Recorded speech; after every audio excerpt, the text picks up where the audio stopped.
Hello, my name is Sophie, and this is The Know. Here are today's top stories. Ukrainian President Zelensky cancels his foreign trips as Russia makes advances in Kharkiv. Keir Starmer makes 6 key pledges during his pre-election speech in Essex. A manhunt for an escaped prisoner in France enters its 3rd day. And Slovakian Prime Minister is in a stable but serious condition after an assassination attempt. Keep watching to find out more.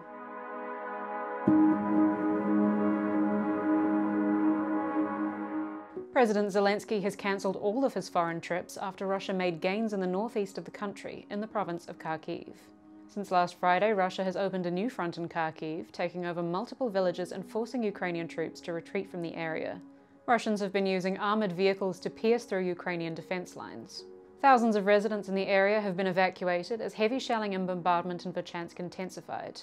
Zelensky addressed his citizens on Wednesday morning, assuring them that the Ukrainian military were repelling the Russian attacks.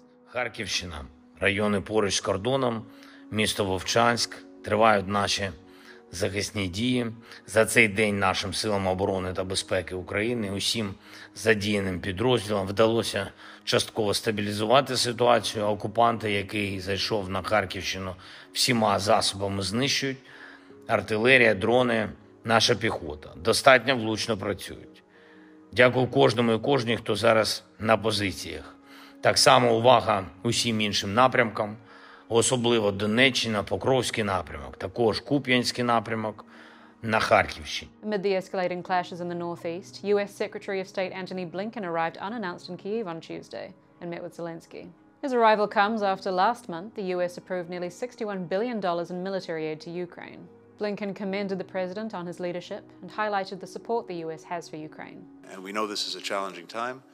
But we also know that in the near term, the assistance is now on the way. Some of it's already arrived.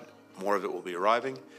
And that's going to make a real difference against the ongoing Russian aggression on the battlefield. And we're determined, along with many other partners for Ukraine, to make sure that you succeed on the battlefield.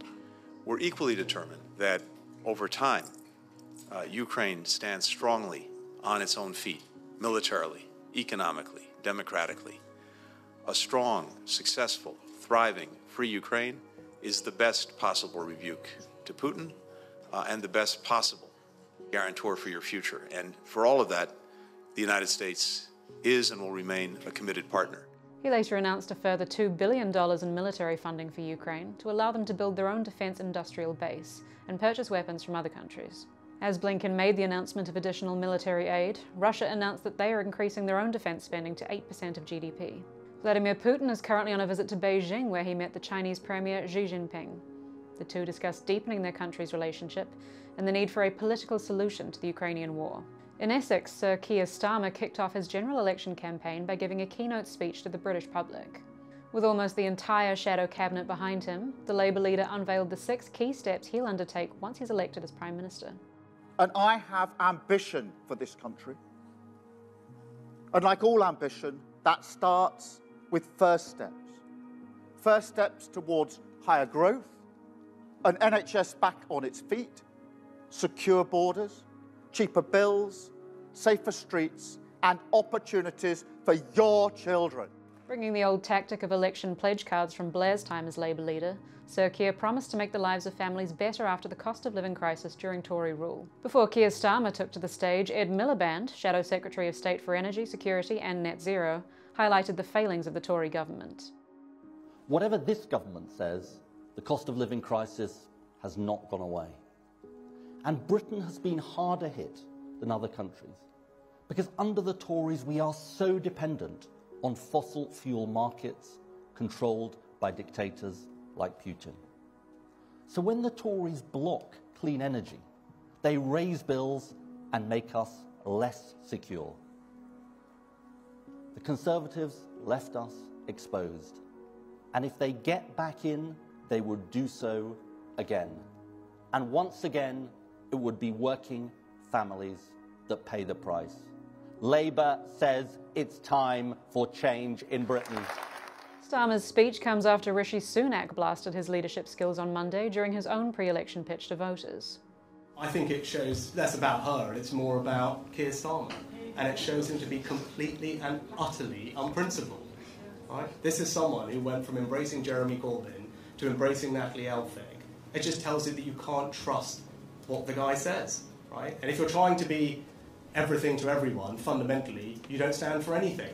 And I think that will be increasingly clear to people. And on the substantive topic about illegal migration, which Labour have been trying to talk about, I mean, they announced that you were all there, they announced a plan last week, which, when I went through it, essentially is exactly the same plan that I announced, that you all listened to, a year ago.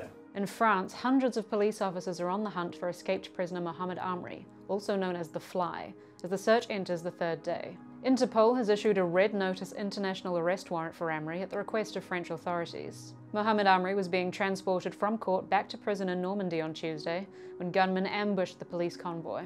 A car was ploughed into the front of the prison van and 4 gunmen opened fire, killing 2 prison officers and seriously injuring 3 others. The victims have been named as father of 2 Fabrice Moel and soon-to-be father Arnaud Garcia. The armed assailants and suspected drug boss Amri sped off from the scene in an Audi A5 and a BMW 5 Series. Both cars were later found burned out. French Justice Minister Eric Dupond-Moretti said Mr. Moel and Mr. Garcia were slaughtered like dogs by men for whom life means nothing. Amri was recently sentenced for burglary and was being investigated for attempted organised homicide. And finally, Slovakian Prime Minister Robert Fico is in a stable but serious condition after being shot multiple times on Wednesday. The Prime Minister was meeting with people when an individual in the crowd opened fire on him at point-blank range. Mr. Fico's security detail then quickly apprehended the suspect while rushing the Prime Minister back to his car. He was taken to hospital in an air ambulance and on arrival was declared to be in critical condition. Interior Minister Matusa Stoker described the shooting as a politically motivated assassination attempt. The Prime Minister is a divisive figure at home and abroad for his calls to end military aid to Ukraine and sanctions on Russia. Slovakian President Zuzana Čaputová condemned the attack on Prime Minister Fico. Stalo sa niečo, z čoho si zrejme ešte nedokážeme uvedomiť, alebo to nedokážeme obsiahnuť.